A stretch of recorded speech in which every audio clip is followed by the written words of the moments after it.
بسم اللہ الرحمن الرحیم۔ السلام علیکم ورحمۃ اللہ وبرکاتہ۔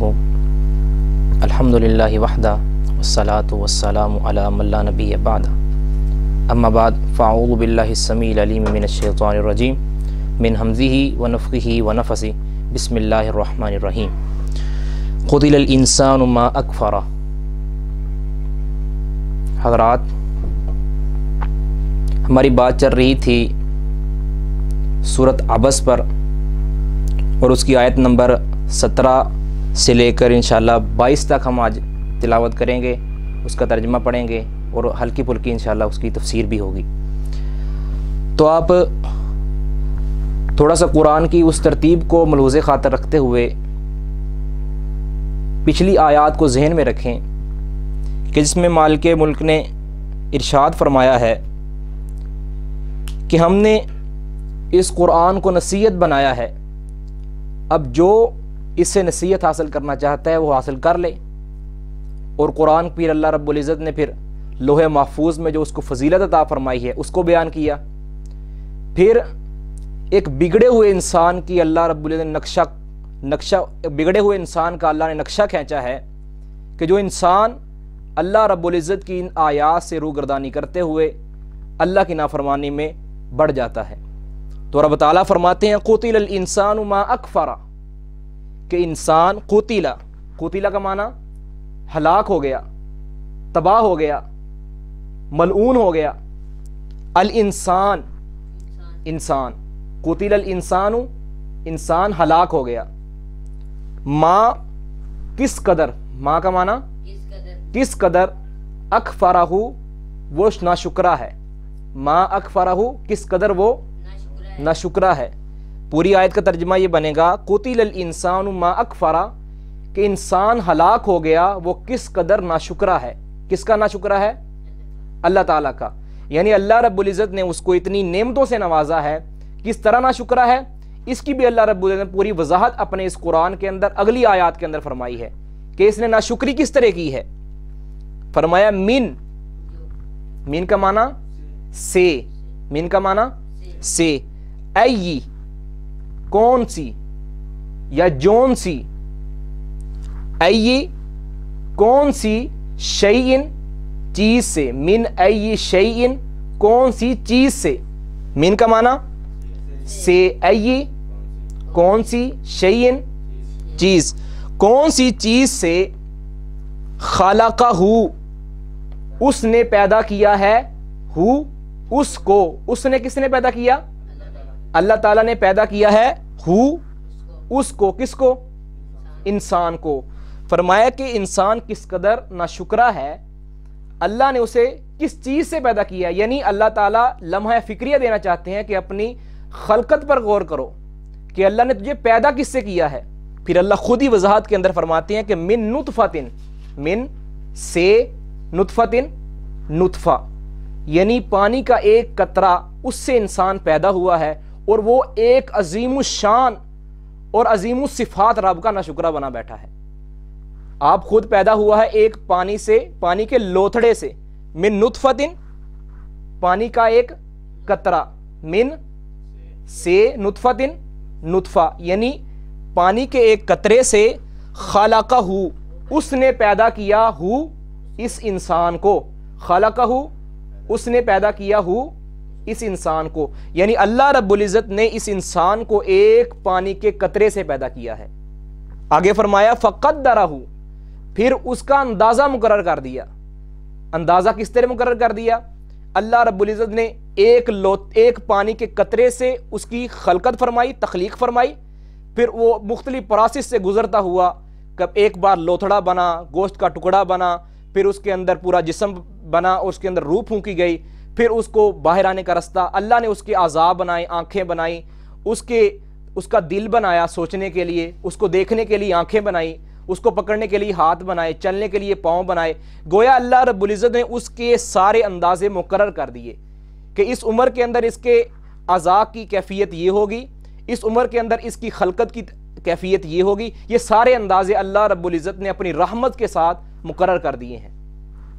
تو یہ انسان کتنا ناشکرا ہے کہ اللہ نے اس کو ایک لوتھڑے سے پیدا کیا، پھر لوتھڑے سے پیدا کر کے ایک نطفے سے پیدا کر کے لوتھڑا بنایا، لوتھڑے کے بعد مختلف پروسیس سے گزرتا ہوا اللہ نے اس کے عذاب بنائے، اس کو صحیح سلامت کیا۔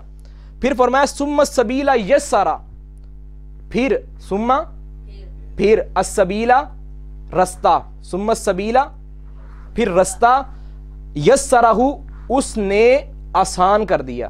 کس نے آسان کر دیا؟ اللہ نے۔ پھر اللہ نے رستے کو آسان کر دیا۔ ابھی اس رستے سے کیا مراد ہے؟ اس رستے سے دو رستے مراد ہو سکتے ہیں۔ ایک تو یہ کہ اللہ نے اس کے لیے ہدایت، رہنمائی، اسلام، دین کا رستہ آسان کر دیا، اور دوسرا رستہ یعنی ایک تو دین کا رستہ اور ایک کفر کا رستہ اس کے لیے ہموار کر دیا، اس کے لیے سامنے کر دیا کہ یہ رستہ نیکی کا رستہ ہے اور یہ رستہ برائی کا رستہ ہے۔ ایک تو یہ رستہ ہے۔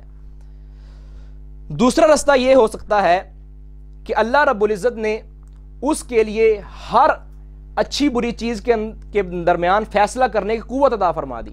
یہ انسان کو اللہ نے ذہن دیا ہے، اللہ نے اس کو دل دیا ہے سوچنے کے لیے، دل، دماغ، یہ ساری چیزیں اللہ نے دی ہیں اس لیے کہ اس کے سامنے دو رستے ہیں، یہ ایک اچھی چیز ہے، یہ بری چیز ہے۔ انسان کے دل کے اندر یہ قوت موجود ہے کہ وہ سوچ سکتا ہے کہ یہ چیز اچھی ہے اور یہ بری چیز ہے، اور یہ سب کچھ پیدا کیا ہے تو اللہ رب العزت نے فرمایا ہے، اللہ نے پیدا کیا ہے۔ تبھی تو اللہ رب العزت یہ چیز یہاں ذکر کر رہے ہیں کہ میں نے تمہارے لیے رستے کو آسان کر دیا ہے، اب تم ہدایت کے رستے کو چھوڑ کر گمراہی کے رستے پر کیوں چل رہے ہو؟ یہ اللہ تعالیٰ یہاں نصیحت کرنا چاہتے ہیں۔ آگے رب تعالیٰ نے فرمایا ثم اماتہ، پھر انسان اپنی زندگی گزار گیا۔ ثم اماتہ، ثم کا معنی پھر، اماتہ اس نے اسے موت دی، اس نے اسے کس نے موت دی؟ اللہ تعالیٰ نے۔ کسے دی؟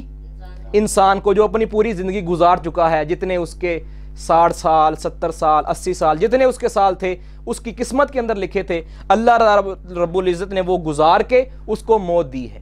اور یہ موت ایسی چیز ہے جو مسلمان کو بھی آنی ہے اور کافر کو بھی آنی ہے، اس کا تو کوئی بھی انکار نہیں کر سکتا۔ یہ واحد چیز ہے جس کے اندر کسی کو کوئی اختلاف نہیں ہے، کوئی اختلاف نہیں ہے۔ پھر اب تعالیٰ فرماتے ہیں فَأَقْبَرَهُ، پھر اللہ نے اس کی قبر بنوائی، اللہ نے اس کی قبر بنوائی۔ اب کبھی کسی کو قبر نصیب ہوتی ہے، کبھی کسی کو قبر نصیب نہیں ہوتی۔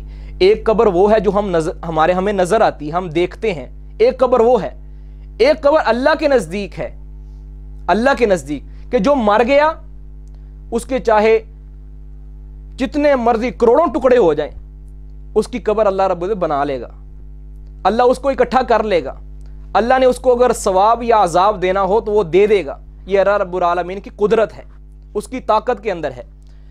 ثم فرمایا ثم کا معنی پھر، اذا جب، شاء چاہا، ثم پھر، اذا جب، شاء چاہا، انشرہ اس کو زندہ کر دیا، اس کو زندہ کر دیا۔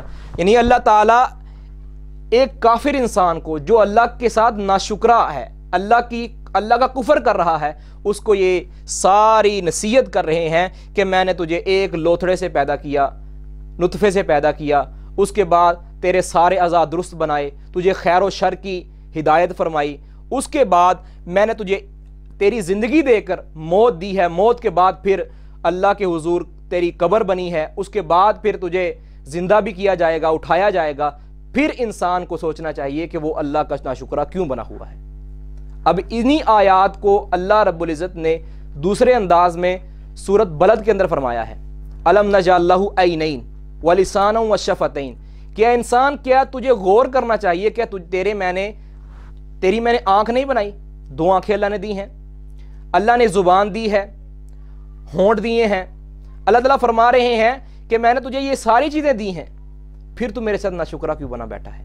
تو اللہ رب العزت انسان کو متنبع کر رہے ہیں، قتل الانسان، کہ انسان ہلاک ہوگا۔ یہاں انسان سے مراد ہر انسان نہیں، بلکہ یہاں سے خاص انسان ما اکفرہ، جو کفر کرتا ہے، یعنی مشرک آدمی۔ مشرک آدمی کس قدر ناشکرا بنا بیٹھا ہے، اور وہ اس چیز کا انکار کر رہا ہے کہ اللہ رب العزت قیامت والے دن اٹھا نہیں سکتا۔ اللہ فرماتے ہیں کہ جب تجھے میں نے عدم سے وجود کے اندر لا کر کھڑا کر دیا ہے تو تیرا مرنے کے بعد دوبارہ پیدا کرنا یہ تو اللہ تعالیٰ کے لیے مشکل ہی کوئی نہیں ہے۔ پھر اللہ تعالیٰ فرماتے ہیں سورۃ ملک کے اندر الذی خلق الموت والحیات لیبلوکم ایکم احسن عملا، کہ اللہ نے یہ موت و حیات کا سسٹم رکھا ہے، یہ صرف اس لیے رکھا ہے کہ اللہ دیکھ لے کہ تم میں سے اچھے عمل اور برے عمل کون کرتا ہے۔ اللہ تم کو دیکھ لے۔ تو یہ انسان کو زندگی ملی ہے، زندگی کے اندر جو بھی اللہ نے گوشے بیان فرمائے ہیں یہ سارا کچھ آخرت کے لیے ہے۔ اور مومن کے لیے دنیا کیا ہے؟ الدنیا سجن المومن، مومن کے لیے دنیا تو جیل خانہ ہے، وہ جنت الکافر، اور کافر کے لیے یہاں جو ہے وہ جنت بنی ہوئی ہے، کافر کے لیے یہاں وہ زیب و زینت کا ذریعہ بنی ہوئی ہے۔ تو یہ کافر کے لیے ہے۔ دنیا کے ساتھ انسان کا اتنا ہی تعلق ہونا چاہیے جتنا کہ وہ زندہ رہ سکے، بس۔ اللہ تعالیٰ فرماتے ہیں کہ کفار نے، اس انسان نے، مشرک انسان نے میرے باس بعد الموت، موت کے بعد زندہ ہونے کا انکار کیا۔ اللہ فرماتے ہیں تمہیں اپنی تخلیق پر غور کرنا چاہیے کہ تجھے میں نے کس طرح پیدا کیا ہے، پھر اس کے بعد تجھے آخرت کا عقیدہ پختہ کر لینا چاہیے۔ اللہ تعالیٰ سے دعا ہے کہ مولا کریم ہمیں ان آیات پر عمل کرنے کی توفیق عطا فرمائے، اور جو لوگ اس راہ سے بھٹکے ہوئے ہیں اللہ ان کو ہدایت عطا فرمائے۔ مولا کریم ہماری بشری لغزشوں کو اللہ تعالیٰ معاف فرمائے۔ وآخر دعوانا ان الحمد للہ رب العالمین۔